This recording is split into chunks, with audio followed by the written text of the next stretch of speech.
See, progress on the retaining wall has been quite good. It's now got the main footing area up to the main bulk of the wall being built, and the first fascia pieces fitted in place here at the platform end. I've been testing it with the new ScotRail Mark 1s to make sure that when it's sat in place it does not catch, and also it's sat flush over the platform end there. The next stage will be to fit the platform edgings like I did to platform 1, as you can see here, is to use the similar sort of process to I used here, where I stick the plastic hard sheets of embossed brick, I'm not sure where the camera picks that up, along the full length of that wall, as I do at the same time the rest of the fascia for platform 1, which my next job is to glue these together and cut these bottom lugs off, because that way I can sit them flush across the platform, because these go over the top of my polystyrene sheet and slot into my card sheet on the top. So my next job is to get on with trimming these off and getting these sections stuck together, and a lot of cutting of this. So I'll get some sheets of that cut to the right height, and I'll get those logs cut off and we'll get sticking some fascias on.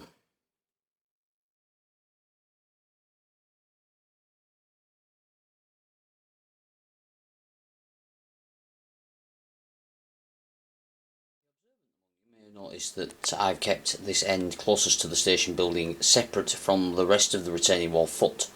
That's because I intend to get this piece painted up first and weathered in and glued in place.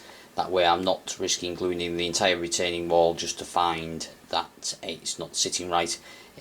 With this end actually going up onto the platform level, there's more chance of play in this end, so I've separated this off, that way I can get the rest of the wall to sit vertically and where I want it without affecting the platform ends.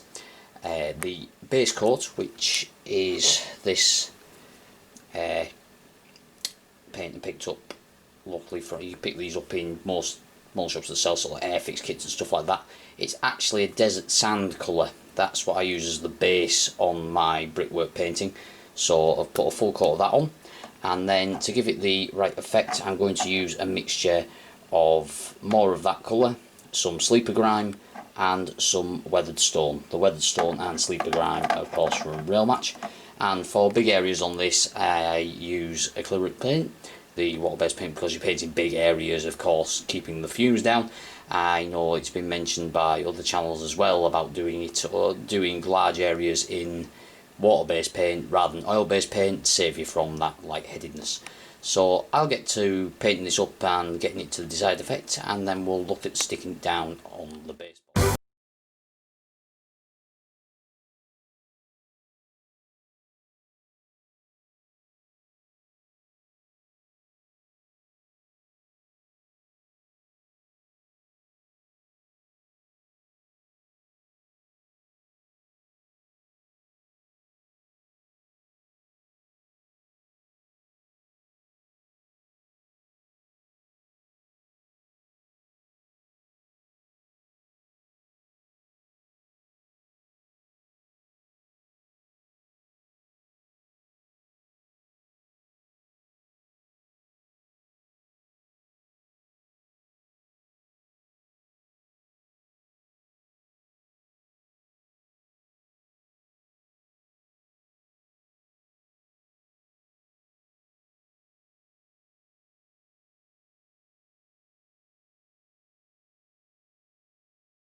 Varied tones put onto the brickwork. I was going for quite a distressed look on this back retaining wall, like it's been unkept and it's in an area where they can't get to clean very often, hence why I've lightened it off towards the platform end here. But just dirty marks and basically looking like it, especially down towards track level, where to be. I'm not sure how well the camera's picking that up there. Just making it look patchy and stuff. I'm going to add a little bit more lightness in to the top as well, and then get this fitted to the baseboard. I'm going to put a, like similar to how I have this end with the coping stone, the cornerstone here. I may put a cornerstone over that join there. I haven't quite decided yet, but that can be fitted after I've got it in place, and I can look at it for a couple of days and see what I think. But I'll get some more of the light paint put on, and then I'll look at getting this fitted onto the layout.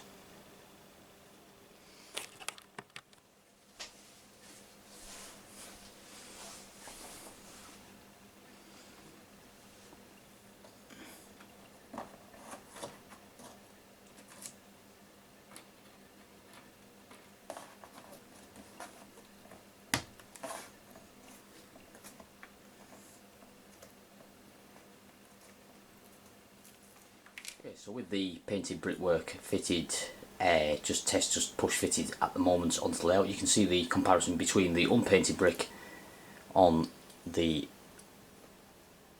left here compared to the painted brick on the right. You can see how whether in added those other colours and made it so it's not all regular, whereas the plastic as it comes out of the box, you see this like glaring white where it's been cut, and also it's just a standard cement colour. Although close to Edinburgh brick colour, it needs toning down a bit, and using these matte paints from Tamiya and Rail Match and other sources, just blending them together until you get an effect you like. Because what you'll find is that stones are a slightly different colour in slightly different parts of the country.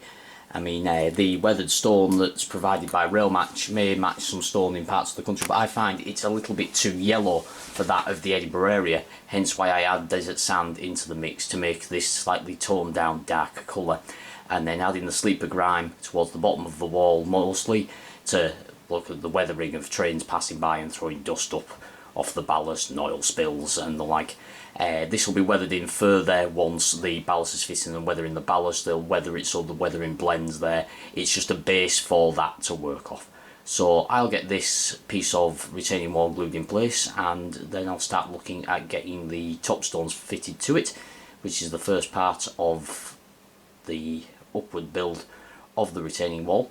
The retaining wall on the left will have holes drilled through it for uprights going into the wall to give that some strength. For those worried about that, I know I haven't mentioned putting legs down into the baseboard as yet, but there will be legs coming up through this retaining wall into the main 15cm high walls that will support the roof, and that's how I intend to keep rigidity through this to the structure, especially on this back edge where there will be the back seams in behind the wall. So I've actually only fitted the brick to one side currently.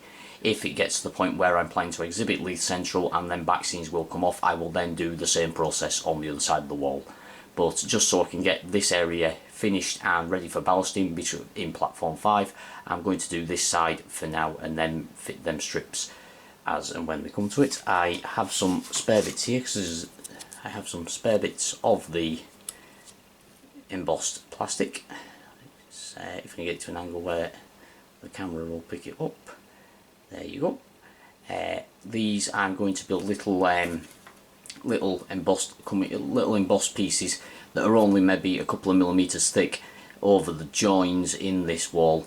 That way they can be nice and flush and there's no sign of joins there, and it also adds some interest to what is quite a long section of just brick wall.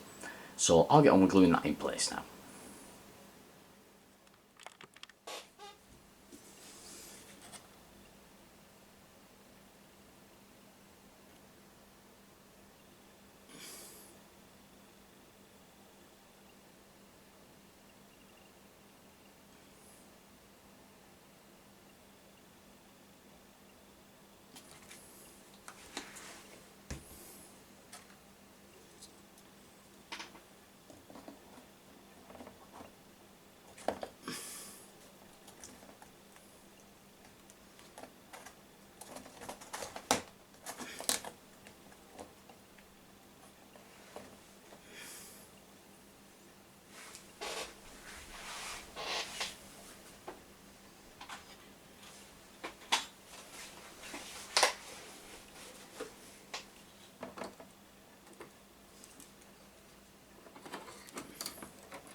Okay, so that's the wall glued in place using just standard PVA, and then what I've done is I've put a screw there in that end just to hold it down tight because I couldn't find anything weighted enough. You may notice the book was too wide, so I'll put a screw down through the corrugated cardboard just to hold that end in place while it glues, and that'll also give me a hole where I can maybe run wires if needs be, and then weight it down the other end with one of my tool cases. So we're just going to let that dry. I've also glued in place this little run along here, and now you can see what I was meaning about insetting the buildings where you cannot see the join between the baseboard and this wall. The final part to complete this area here will be to put the ramp onto the edging of platform 5, which of course is going to be the motor rail bay, and then we can start looking at getting a start on the corner of this building and then working from these that are square and in place to getting this fitted permanently. This is all just on the stickiness of the Metcalfe flagstones, but it was just to get an idea of where they would sit, and I'm happy with where they're sitting, but I'll have to adjust it slightly for the buildings, so that's why I've not PVA'd them in place. So that section is now the first permanently fitted part of the paving. So the first section of the retaining wall is now in place. So now with the first part of the retaining wall foot in place, the next job paint wise will be to give the same treatment to the rest of the edge of platform 1 and the rest of the retaining wall, which is now gone nice and solid with its plastic card outers and its card inners, which has of course made it very light and also quite easy to put holes through for them supports I mentioned. The rough all around the edges look on the bottom will of course be masked by the ballast, and along the top will be a capping stone. This is not the full width of what the retaining wall would fully be, mainly because it's up against the back seam, so it's a case of I've only modelled half the width of the wall. On the other side this wall will be a lot thicker, and I'm looking at using the square bar plastic card to form the inners of this rather than the corrugated cardboard. With a 1mm square in the middle. If I take you back over to the board, I'll explain where that fits in. So the other side of the retaining wall will fit into this channel here on platform 1, which is basically between the road where the bus station will be. Excuse the mess of all the bits and bobs from building the retaining wall at the back, and as you can see here where the steps are, where the paving stones are. On this outside edge, actually half of these half paving stones here will move to the location of the one next to them, and there will be a 1/2mm overlap of the wall onto here, the bar fitting in the bottom and then it being built outwards on this side just to give it an extra bit of thickness so it can build the wall upwards to sit on.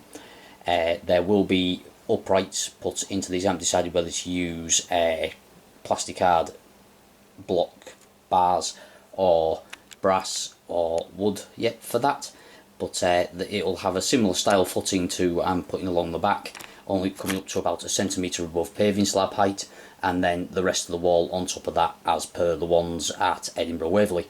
I haven't decided yet whether to go with the square inserts as at Edinburgh Waverley or to manufacture my own arch ones. There are some laser cut arch ones available, but it would be very expensive to go for full laser cut lengths for both sides, so I may work on my own design for that rather than ordering laser cuts, but I'll see what I see at Model Rail Scotland, which is where we're going next on this video.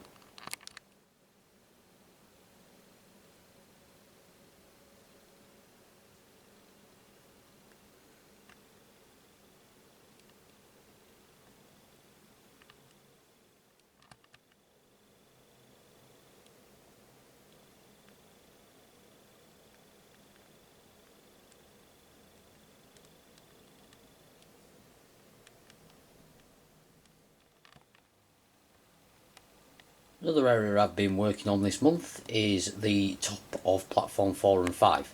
I've got the plasticard flats for the top of the platform cut, and they're just resting in place at the moment. They're just clipped in situ.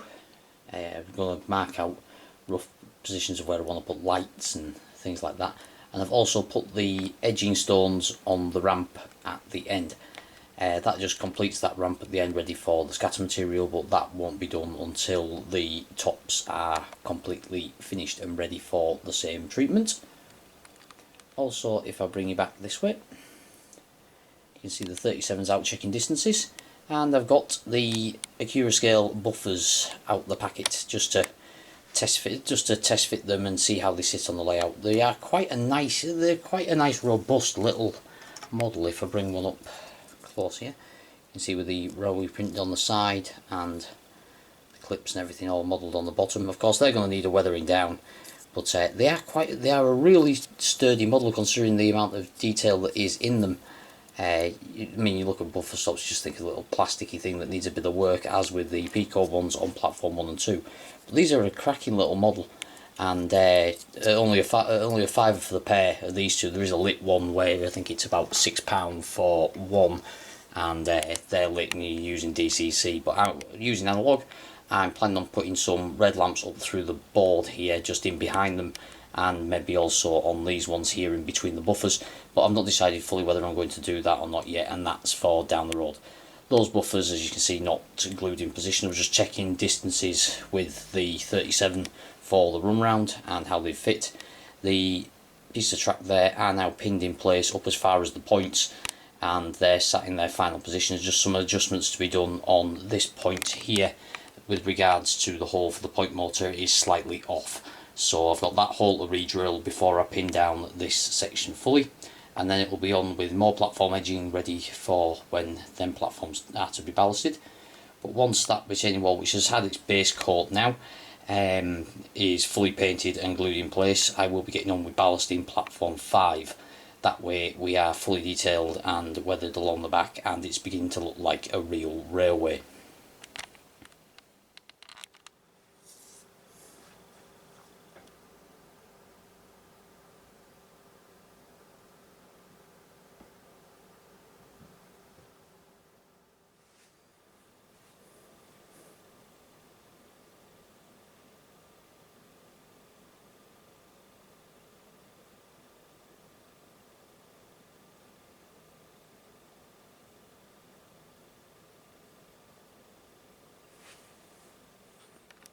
Okay, so we have a shopping list of bits I need for getting on with the jobs on Leith Central.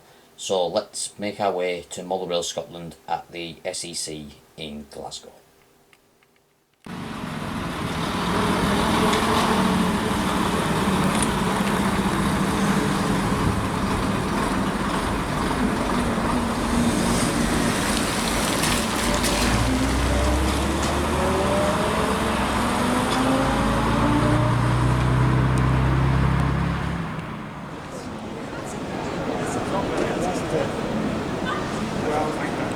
Driver or something. Oh right, there's a passenger ready.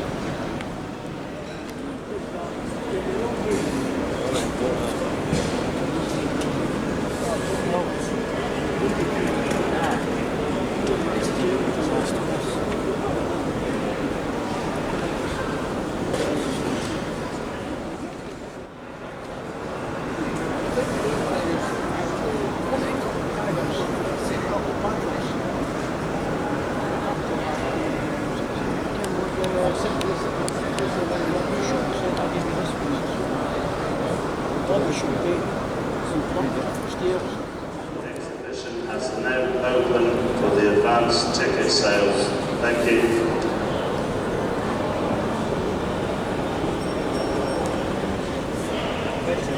It's stuck.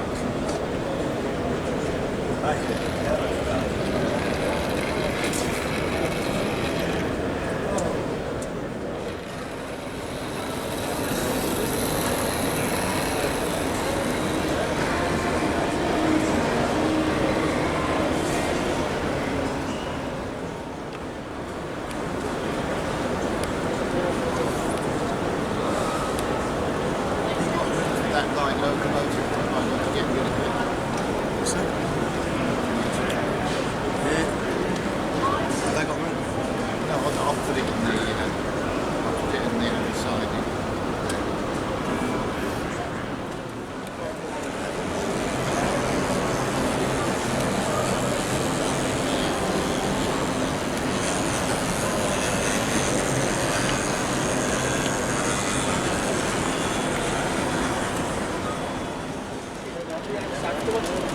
Thank you very much. All right. Aye. Who's in the name? Just myself and Ian. All right. Just the two of us. I know.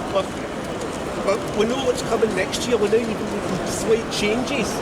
I got one of the TTS sound wankers. Oh, aye.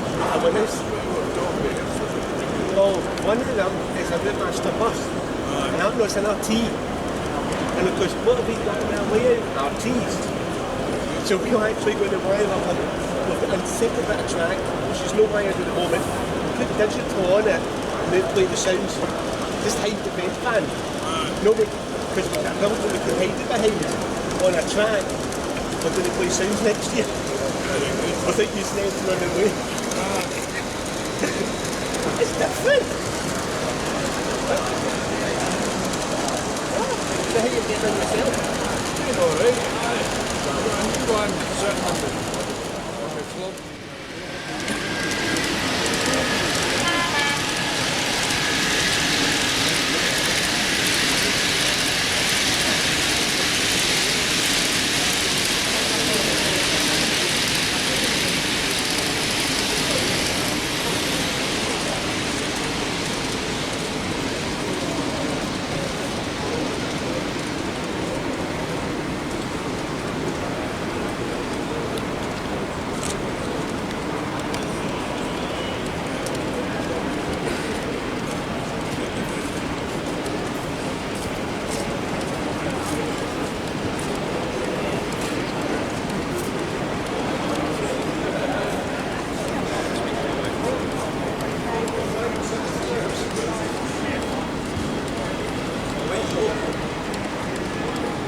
Uncoupled.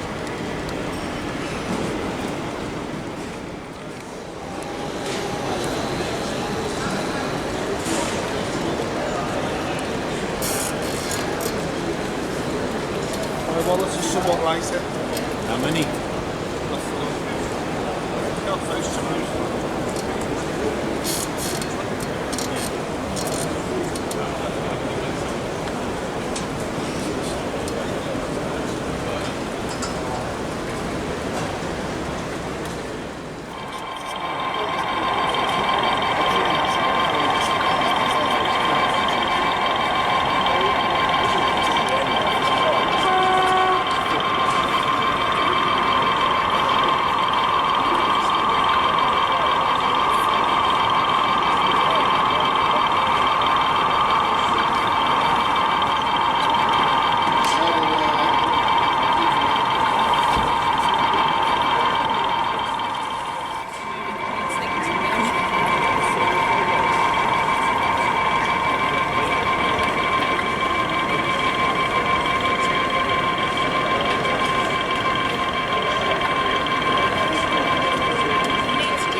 negotiables. Yeah, you can be right.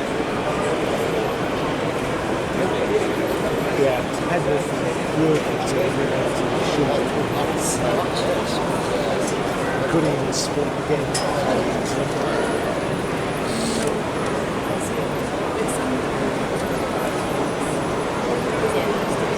First got shotgun to the floor.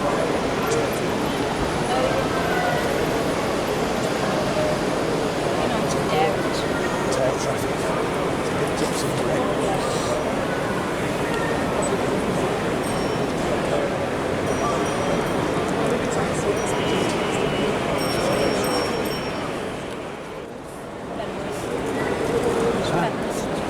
The Lakes was the Penrith one. It's a bit of Perth one.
They'll come off at Carlisle, which will have to walk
suppose you can put it into there and then run it across onto my line. Okay, yeah, that seems like a good idea. That's alright, well I'm just running this right now, so yeah.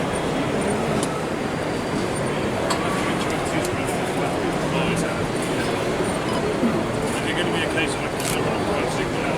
No, we are going to take it back. It's alright.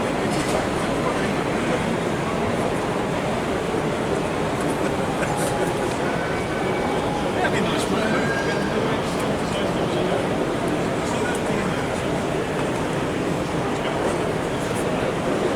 They're going to run it from the flyover into the island anyway. I can take it around. So I can actually run a pace based on the rock. So it's not a case of straight to the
To be honest, I don't know.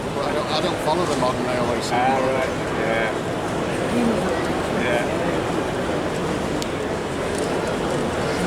It's all much the same now with 66, isn't it? and get the variation.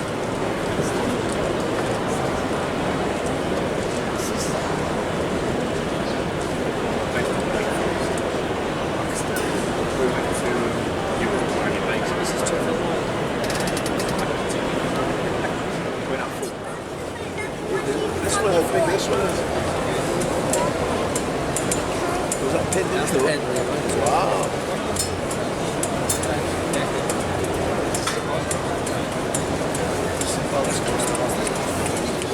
Here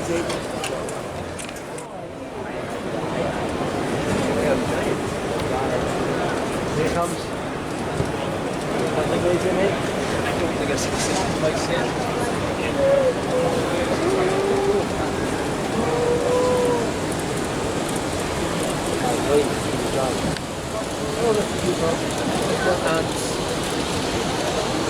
Did you ever see that filmed outside?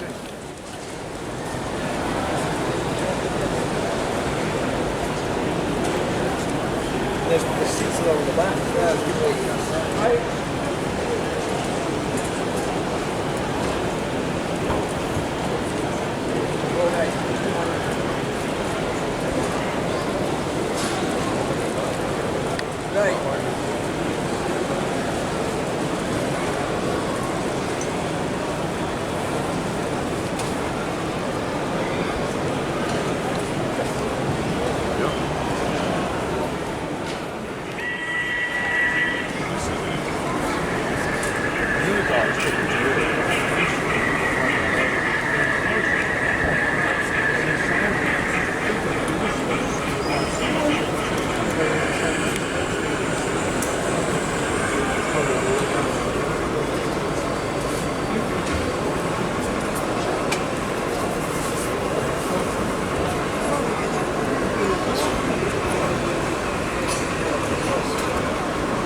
Was Model Rail Scotland in a snapshot.